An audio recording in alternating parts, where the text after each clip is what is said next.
This is the After Party, live with Kim McAllister. Pick a couch, grab a drink, and settle into the conversation.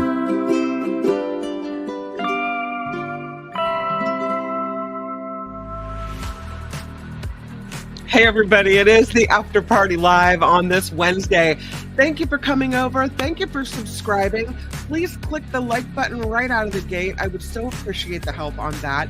And I'm still celebrating 50,000 subscribers to the Mark Thompson Show. Seems like we were, have been meeting these milestones along the way. Very similar though for this show as well. And I know it's a lot smaller, and I know we're nowhere near, but every subscriber that comes in and clicks that button, I appreciate it very much. Thank you to Wes for the $5 super chat thrown in via the PayPal link. And that link is found at the bottom of this show, also in the About tab of the After Party Live here on YouTube. I think I saw in the chat on the Mark Thompson Show that it is Susie Q's birthday. So if Susie is here, happy birthday. I hope it's a really good day for you. That's really exciting. Okay. Witches Marks would be a good Black Sabbath song title. Witches Marks are creepy. I'm telling you. Somehow all of these Halloween stories come out right around now, and I feel like people have been holding on to these for a while. The Witches Mark story, really interesting. We'll get to that. Also have a really cool story today about this Egyptian sarcophagus that researchers couldn't figure out how they got a body inside of this thing because there was no seam. They couldn't figure out how they got this old body into this thing. Well, they CT scanned it for a long time, spent hours and hours on the CT machine, and they finally figured it out. We'll also talk about an old Mayan village that's been uncovered using technology. So there's some exciting stories. Plus I have, if we get to it, a story about Chopin. So we'll look into that as well. Gordon says most witches and those caused to be were not evil. Agree. I didn't know witches' marks were a thing. Apparently, they're meant for protection, but they sure look creepy. So we'll talk about that. Wes says, now Agatha, she's a bad witch with a kick-ass attitude. If anyone knows who I'm talking about. I don't know who you're talking about. I don't. You'll have to come on and let me know. I'm putting the link in the chat. If anyone is so inclined to pop in, you can always come in, comment on a story if you want. You don't have to use the video. You can just pop in with audio, almost like talk radio where we just hear your voice. So you're always welcome to do that. And I just put the link in the chat. Okay, let's get into some of this stuff because we don't have that much time together. The first story that I wanted to bring you on, by the way, this Waterfall Wednesday, is a story. Let me take care of this comment. I put a comment up. Let's put a thumbnail. There you go. Okay. So the first story that I wanted to share with you is this Egyptian mummy story. And here's the picture. All right. Look at the interior. The eyes look weird. They wondered what the hell's going on with that. They figured out that mystery too. But here's this Egyptian mummy in the CT scan machine. So cool. They're sliding it in and they see all of these really interesting things. So the story is that they had a lot of questions about this particular 3,000-year-old Egyptian mummy's coffin. The mummy is called Lady Chenet Ah. And the coffin is called a cartonnage. Hopefully I'm saying it right. But Chicago's Field Museum, they have a lot of these. They have more than a dozen ancient Egyptian mummies there. But this one is one of them, and they had so many questions about it for a long time. They say that soon after the death, one of the ways that the funerary experts back then prepared her for the afterlife was by constructing this paper mache-like box called a cartonnage housing this body. In her case, there's not any hint of a visible seam, leaving Egyptologists to wonder for years and years how they got her inside of this casing. And they said it's kinda like, how do you get a model ship inside of a bottle, right? The question when you look at it, like, how do they do that? Well, what they say was that it looked like the coffin the inner coffin was whole and smooth without any external seams. The outer coffin was made of wood. So if you looked at the shape of the cartonnage, the paper mache kind of structure, the opening at the foot is too narrow for the mummy's shoulders to fit through, so she couldn't have gone in that way. So they did this CT scan, which is kinda cool, and I have video. Mhm. So here's what it looks like when they take a closer look inside, and apparently they have all kinds of now questions answered because of the study that they had done here. Here's what it looks like. There it is. So they load this mummy into the CT scan. And it's kind of interesting how you can see they did hundreds and hundreds of scans. So each X-ray taken by a CT machine is like like a slice of bread, and then they put them all together and can picture what's going on inside.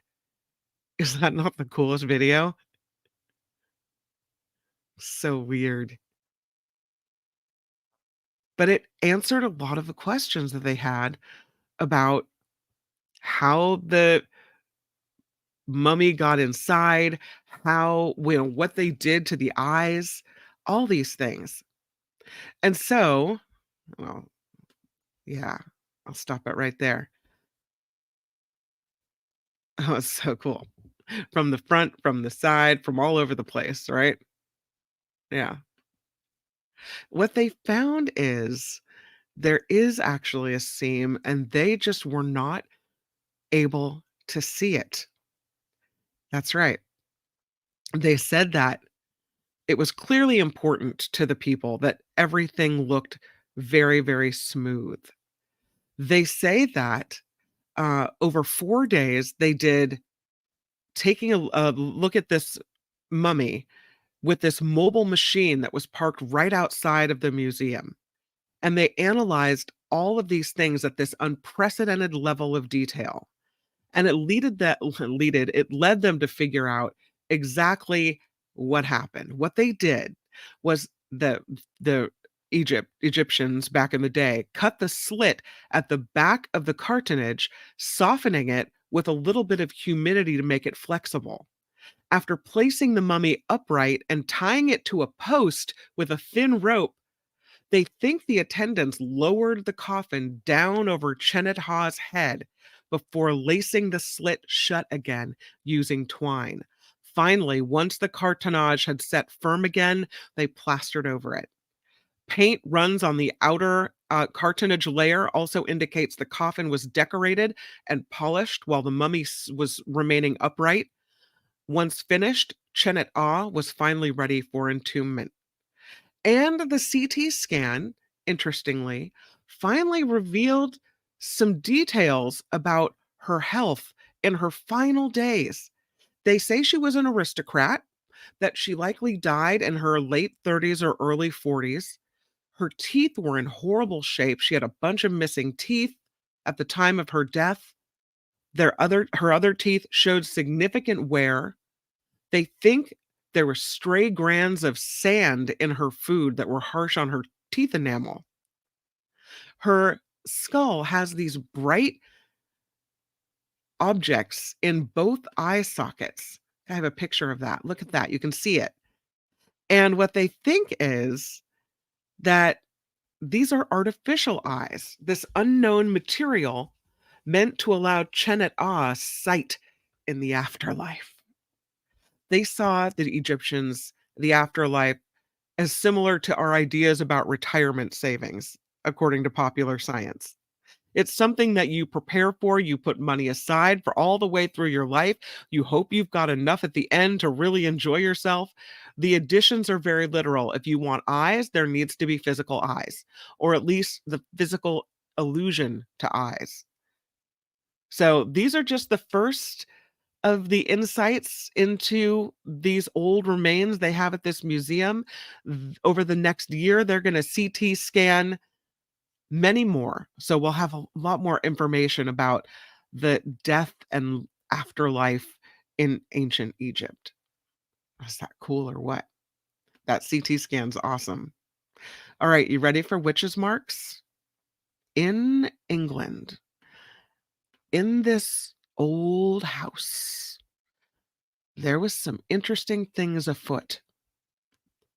Found etched into the walls at this heritage site, witches' marks, including curses, 20 witches' carvings found, many of them aimed at warding off evil. They call it a staggering array. This building is called Gainsborough Old Hall. It's a site in Lincolnshire, England, a Tudor property. These witches' marks were carved as ritual protection. They're called apotropaic marks, and they include rare curse inscriptions, which the English heritage volunteers say must have been made around the time the merchant William Hickman owned this property in 1596. Uh-huh. So there's the property. There's one of the volunteers showcasing where exactly the witches' marks are found. And it looks like, I mean, there's a table in the background. You've got maybe a window. So it looks like it's in kind of a main portion of the house. And here's what they look like up close, etched into the walls. They say is Hickman's name is written upside down. The practice of defacing a name widely believed to curse the named person, and it's something not seen before at an English heritage site. The English heritage volunteer, his name is Rick Barry, who made the discoveries, also found simple circles that were believed to trap demons. Here's another picture of it. And another picture of it. Okay, this stuff is creeping me out. I know that it's meant to protect, but it's weird. There's some other pictures of overlapping V's or Marian marks believed by some to call on the Virgin Mary for protection, and the pentangle, which was originally used to protect against evil. Yeah, there's another one. This, I don't know. See, you guys, I have these stories. Here's the pentangle. I didn't put a picture of this in originally, but I have to show it to you. There's one with a bunch of circles on the wall to I guess trap the evil is what they're saying. Here's the pentangle. If this is on my wall, if I'm moving in and this is on my wall, I'm moving out. I'm out. No. I draw the line. Why do you need to protect me from evil? Why do I need this on my wall? I don't need this. I think I'm checking out. No thanks. They also found 100 burn marks, once believed to protect against fire. This makes Gainsborough Old Hall one of English heritage's most protected sites under its care. They say it's astonishing that centuries on, the amazing old buildings in their care still have secrets waiting to be discovered. This old hall, they say, has undoubtedly had a very tumultuous past. It was under the ownership of the very unpopular William Hickman. Why it's the scene of such a high concentration of protective carvings, though, remains a mystery. Perhaps he was just really superstitious. Maybe the people that worked in his house were like, listen, we know no one likes him. Don't catch this place on fire. Let's protect ourselves. They say they have a great team of volunteers across the country. And it's incredible that these marks have been found at Gainsborough. This This is a crazy find. I'm sure people now in the UK are looking, if they live in really old houses, everyone's checking the basement walls. What else is there? Okay, from the creepy to the healthy. This is a story about exercise. And so a lot of us may be too busy during the week, or we think we are. We're working, we're, you know, then trying to take care of the family afterward or having other obligations during the week. And by the time you get home from work, maybe you're exhausted, maybe you just feel like collapsing. Maybe you don't have the energy needed to, you know, put on your shorts and your tank top and get on the treadmill or go for a run or whatever you do. That's okay, because the new study out of the British Journal of Sports Medicine says exercising on the weekends works too. May cut the risk of mental decline as well. Just 1 or 2 days of exercise cut the risk of mild dementia by 15%. See, so you get out there on a Saturday and a Sunday, take a little walk, do a little exercise then, anything helps. This study found exercising just 1 or 2 days was more effective at reducing the risk of mild dementia even than more regular workouts. This all adding to this growing body of evidence that it's not when you exercise, but just the fact that you're doing it that improves your health. They say they call it being a weekend exercise warrior. It cuts the risk of developing more than 200 diseases, ranging from high blood pressure and diabetes to mood disorders to kidney disease. So, the weekend warrior physical activity pattern may be a more convenient option for busy people around the world. And here are the numbers. They say that the risk of mild dementia is reduced by an average of 15% for weekend warriors who exercised once or twice a week, and by 10% in the regularly active who exercised more often. After taking into the account other risk factors like age, smoking, sleep duration, diet, alcohol intake, they say both exercise patterns do have similar effects. They say if all middle aged adults were to take part in sport or exercise once or twice a week more often, about 10% of mild dementia cases could be eliminated. And this, they say, is the first prospective cohort study to show the weekend warrior physical activity pattern is associated with a reduced risk of mild dementia. So there you go.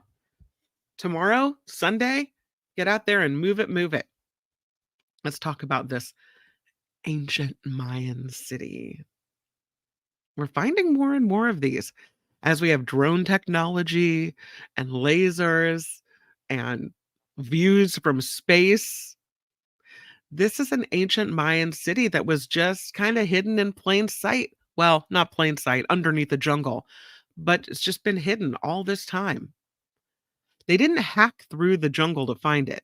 They used very precise laser scans of the land surface to identify a dense, diverse array of totally unstudied Mayan settlements. This is an ancient Calakmul pyramid that you're looking at in the same Mexican state of Campeche, where this newly discovered Mayan archaeological site was found. I know with the Egyptian stuff and the witches' marks and this, we're very archaeologically heavy today, but that's all right. More than 6,600 structures linked to Mayan civilization have been found in the southern state of Campeche on the Yucatan Peninsula. The experts were looking at LiDAR data that they had scanned from above using lasers. And here's how that looks. So here's where it is. All right. This is Campeche. So this is round about the area where this stuff is. And here's what it looks like when you check it out through laser technology.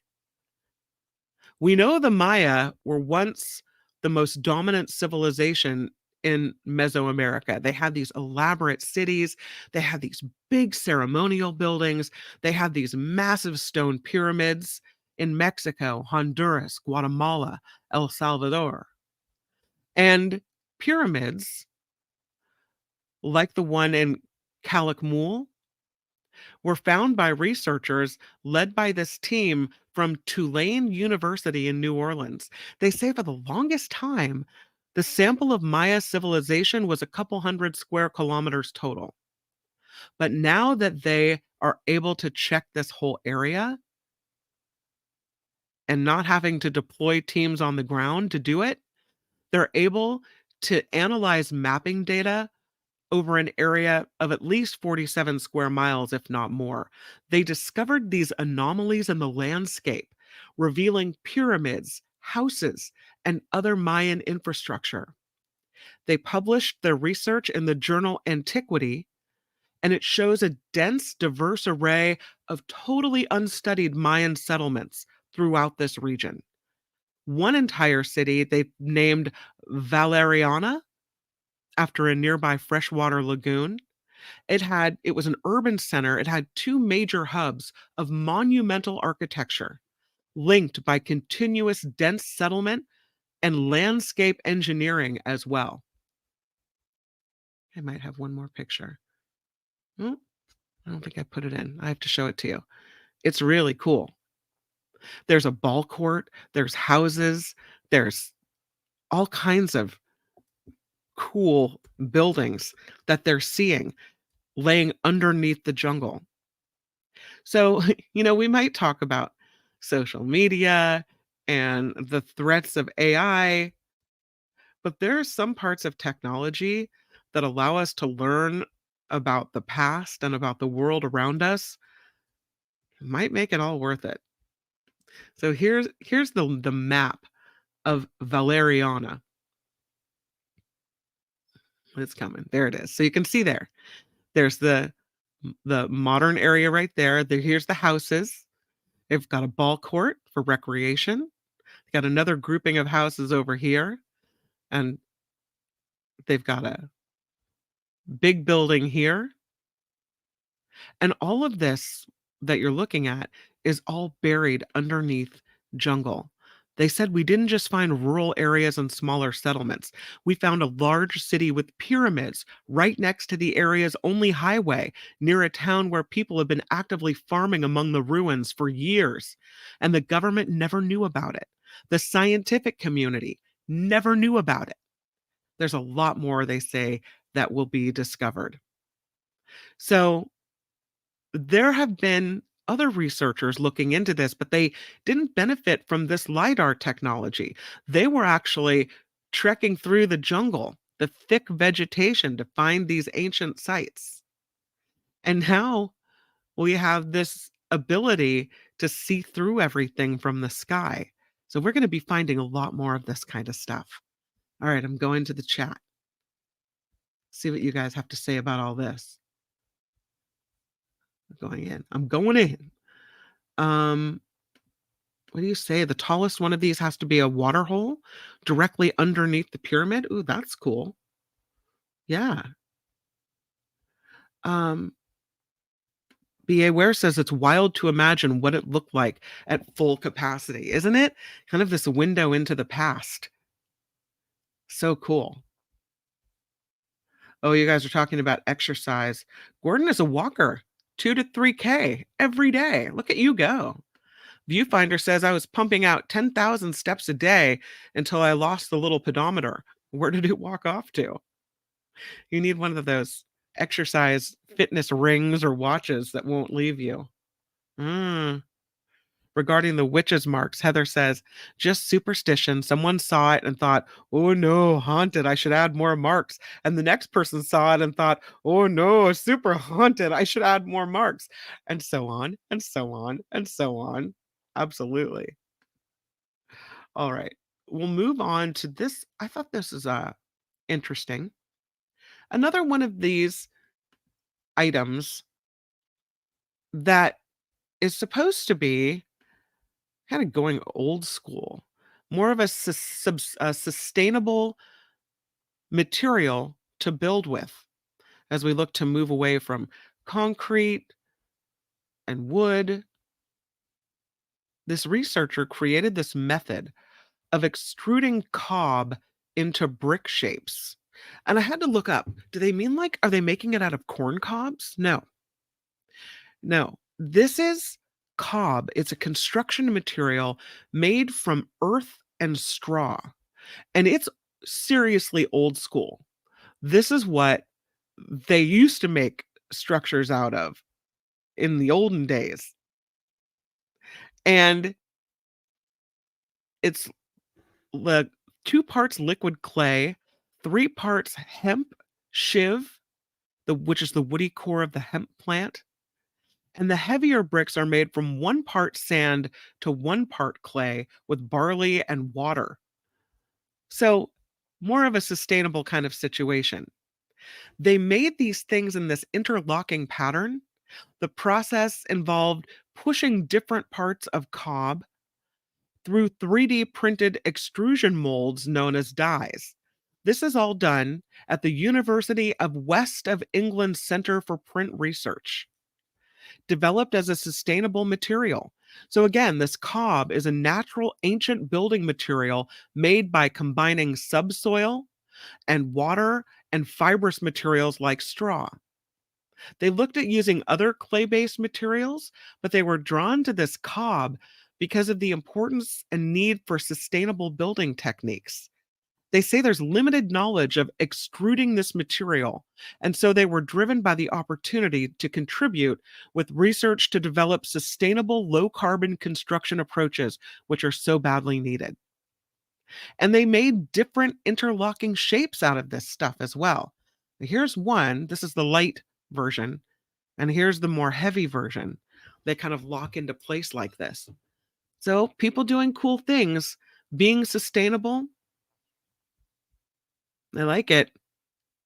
I could see a house built out of that. I don't think it would look bad. Here's a story about the lotto of the day. And in this case, maybe we've all had family members that, you know, they send you a birthday card with $5 inside, $10 maybe. And you think, what could I buy with this? Which is such a nice gift, right? Well, this woman in Kentucky got a birthday present from her aunt. She said she got some birthday money and she decided she was going to spend it on lottery tickets. She first won, she bought a ticket. Her aunt also, she bought a ticket as well. They ended up winning $75. And her aunt's $75 win prompted her to check her own ticket that she bought, which was a $50 Millionaire Club scratch off. And when she scratched it off, she found that she'd won $36,000. Now that's a birthday present, right? She was like, "Oh, I'm not going to win." Then I scratched it and I saw, and she said, I just took off running. She said it was a $36,000 winner. She was so excited by the prize amount that she couldn't even explain it to her family in a clear manner. She just kept screaming. She's not sure what she's going to do with her winnings yet. She still doesn't even know what to think. She says it doesn't even seem real.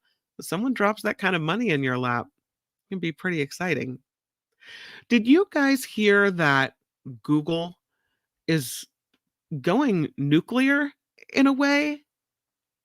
They're using they're buying nuclear power for their AI data centers. This is they call it a world first deal. Google has ordered 6 or 7 small nuclear reactors from California's Kairos Power. They call it a world first deal to buy energy from a fleet of mini nuclear reactors to generate the power they need because of the rise of artificial intelligence. So they've ordered these 6 or 7 small nuclear reactors, the first due to be completed by 2030, the remainder by 2035. And they hope, here's what they look like, the little mini nuclear reactors. Google hopes that the deal will provide a low carbon solution to power these data centers, which require massive amounts of electricity. They say a clean, round the clock power source can help us reliably meet electricity demands. The cloud storage, the generative AI needs from these tech companies has drastically increased. Microsoft made a deal to take energy from 3 Mile Island, which has activated that nuclear plant for the first time in 5 years. We know that was the site of the most serious reactor meltdown in US history. That happened in 1979. But Amazon bought a data center powered by nuclear energy in March in Pennsylvania from Talon Energy. Google hasn't revealed exactly where these mini nuclear sites will be going up. They did agree to buy 500 megawatts of power from Kairos. The senior director of energy and climate at Google said the grid needs new electrical sources or electricity sources to support AI tech that are powering major scientific advances, improving services for businesses and customers, driving national competitiveness and economic growth, and that this agreement helps accelerate new technology to meet energy needs cleanly and reliably and unlock the full potential of AI for everyone. And so, while it may be a novel approach, they're hopeful that it'll improve prospects of the things they're trying to do being delivered on cost and on schedule. Now they have to go through the regulatory permit process. But yeah, that's the plan. Google buying their own little mini nuke centers. I mean, it makes sense, but it just sounds so what? Yeah. Here's another thing that was found. You think that all of the music from centuries gone by we would know about by now, but that is not the case. There are old compositions, music compositions. They think that maybe just hiding away in attics, in libraries, and old collections. And one of them has been found. This is by Frederick Chopin, a handwritten name on the music, the handwriting confirming it is a work from him. And it's this score. It was discovered by a curator at the Morgan Library and Museum in New York. It's an unknown waltz. It was written about 200 years ago, and it was found in the vault of the Morgan Library and Museum in New York. So this is on a card. They found it on a card, and it has his handwritten name. And the person who found it, his name is Robinson McClellan. He's the curator there. He said, I thought, what's going on here? What could this be? I don't recognize this music. And at first, he was unsure that it was actually Chopin's. They photographed the score. He took it home and played it on he took the photo home and played it on his keyboard at his house. And he said he'd never heard this before. So he conferred with folks at the University of Pennsylvania. They have experts there on Chopin. And they confirmed this is genuine. They tested the ink. They tested the paper. They looked at his penmanship. They looked at the way that he had the stylized bass clef symbol and doodling characteristics. They said they have total confidence it's from him. And these findings, it turns out, are pretty controversial. A lot of skeptics are like, really? Is it from him? Really? You think? There's been a lot of forgeries of things that people have claimed to be from famous composers that turned out they really weren't. And these newly discovered works by Chopin are pretty rare. He was only 39 when he died in 1849. His heart is pickled. It's in a jar of alcohol. It's in a church in Warsaw. Isn't that weird? He was less prolific than other composers. He only wrote about 250 pieces, most of them for piano. They think this music is from between 1830 and 1835, which would have put him in his early 20s at this time. The music features this very stark opening and dramatic darkness, which then turns more positive. But here we go. A new discovery. Are you guys ready for the Waterfall Wednesday? I think I am. I have selected 3 waterfalls for you. Oops, nope, it's not Thursday, it's Waterfall Wednesday. And the first one is this really cool looking waterfall called Ba'atara. And it is in Lebanon, Ba'atara Gorge Waterfall. It's pretty beautiful. It looks like it would stop at the first land, but no, it keeps going through the hole, down again, and down yet a third time. It's pretty beautiful. They call it a pothole waterfall. It's in the path of Mount Lebanon. They didn't find it till 1952. This waterfall drops 255 meters into a cave of Jurassic limestone.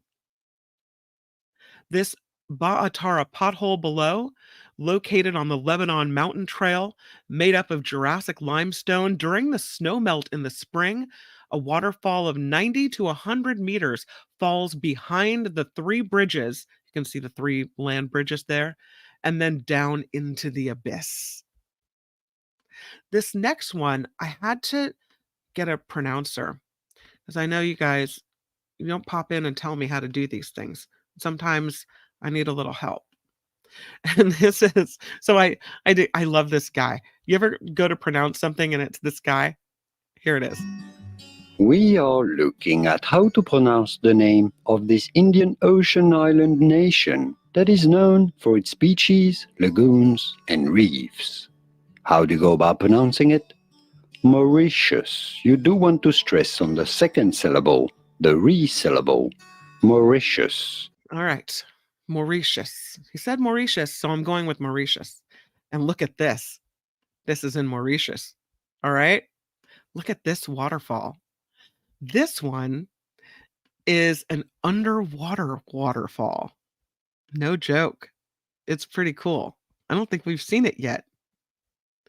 It is in Mauritius, and this one obviously taken from above this picture.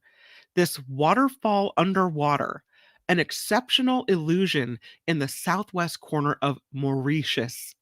When you look at it from above, you can see the second round of sand creating the impression of what looks like this underwater waterfall. They say it's a deceptive visual impression created in the water because of runoff sand and silt deposits, and that it's especially effective and impressive in aerial shots and even in satellite pictures. Because that looks like an underwater waterfall, doesn't it? It isn't. It's a visual illusion, but still cool. It's cool enough for Waterfall Wednesday. I'm going with it. And the last one is this really cool looking waterfall. It's called Big R, Bigar, the Big R waterfall. And this waterfall is in Romania. They say this is one of the most unique because of the shape of the rocks around it and the clear waters in the fall. It creates this beautiful tourist attraction for millions of people. The Big R waterfall formed in the Minis River of Montes Anene. So it almost looks like when the water hits the rocks below that it's lighting up. Kind of looks like a fairy forest, doesn't it? It's really beautiful. So there we go for Waterfall Wednesday. We have our Big R waterfall in Romania. We have Ba'atara in Lebanon. And then we have the illusion of the underwater waterfall in Mauritius. There you go. And that is Waterfall Wednesday. There you go. All right, I'm going to the chat to see what you guys are talking about over there. What do you have? Oh, look at this. This is exciting. Justin throws in $20. A big thank you for your energy, intelligence, enthusiasm across all the shows. You're a gift. Happy Halloween. That's going to carry me through the election, my friend. Thank you for that lovely contribution to the show. As you know, it's crowdfunded and got to do it. And thank you for the wonderful compliment. What a nice thing to say. See, this is what there's so many good parts of life, And I just feel like there's so much negativity in the world right now, especially right now. You get something positive and it just kind of fills up your bucket, right? Yeah, wow, thank you, Justin. Really, really cool. All this time I said it wrong. I knew I was going to say it wrong. I almost didn't show that waterfall just because of the word and then or the name, and then I had to look it up because I didn't want to offend anyone from Mauritius. Trevor Starr says an underwater waterfall, wouldn't that be a waterfell? I guess it would be. Yeah, it is really cool. Uh oh, the creepy episode. You think Courtney should do the creepy episode? Maybe I'll bring her in for Halloween. Find some creepy stories for tomorrow. Be aware with a $5 super sticker.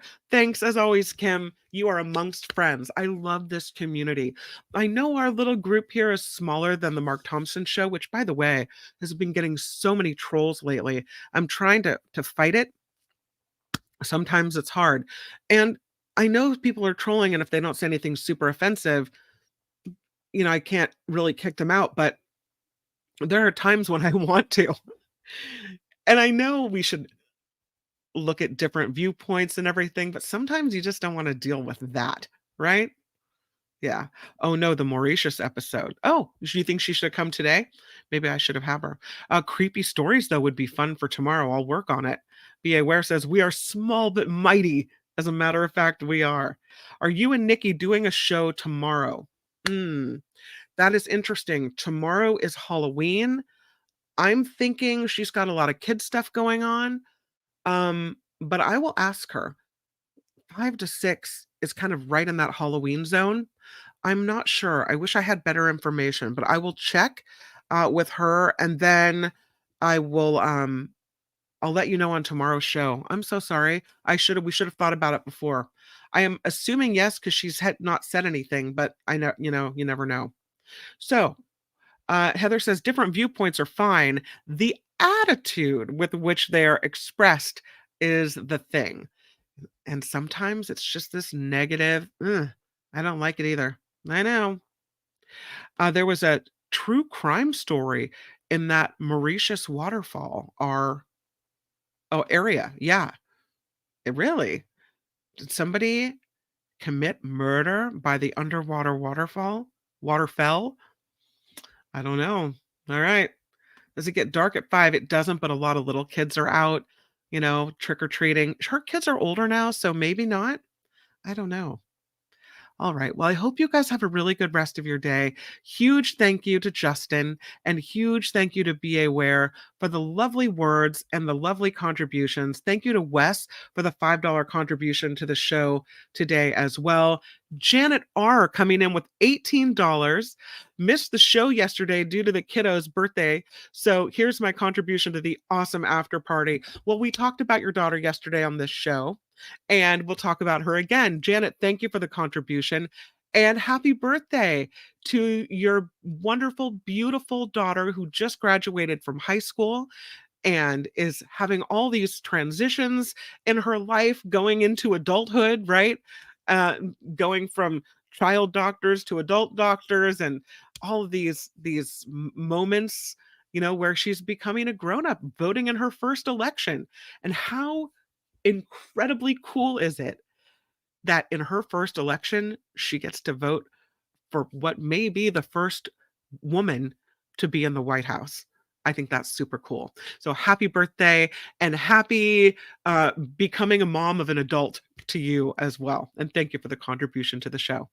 All right, everyone. I hope you have the best day, the pre-Halloween day, and I will see you right back here on YouTube. Tomorrow is David Katz Day on the Mark Thompson Show, which starts at 11 o'clock. We'll have great videos for you. We'll have a great conversation with David Katz, and then I'll see you here on the After Party Live for Trivia Thursday. Some creepy stories and maybe some creepy trivia as well.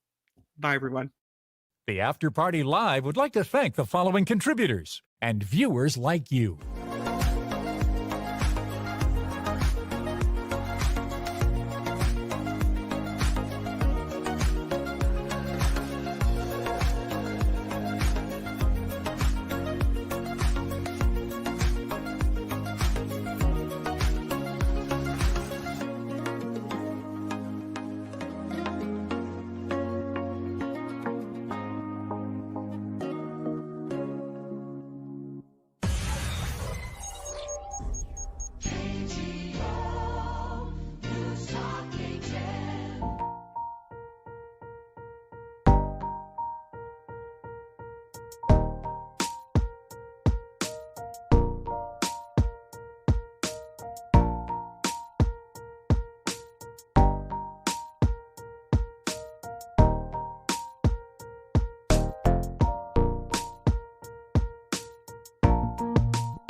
Nancy, did I see it's your birthday too?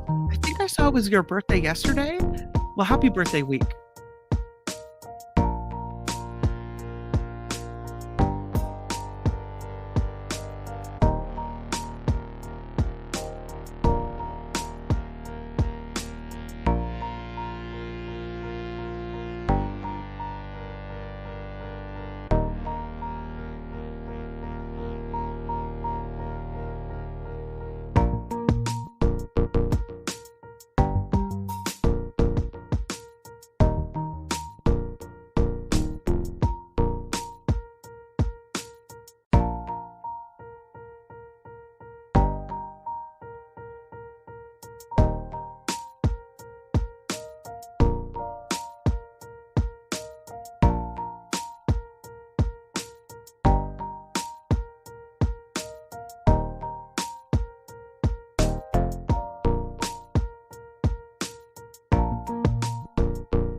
I was only a month late, Nancy.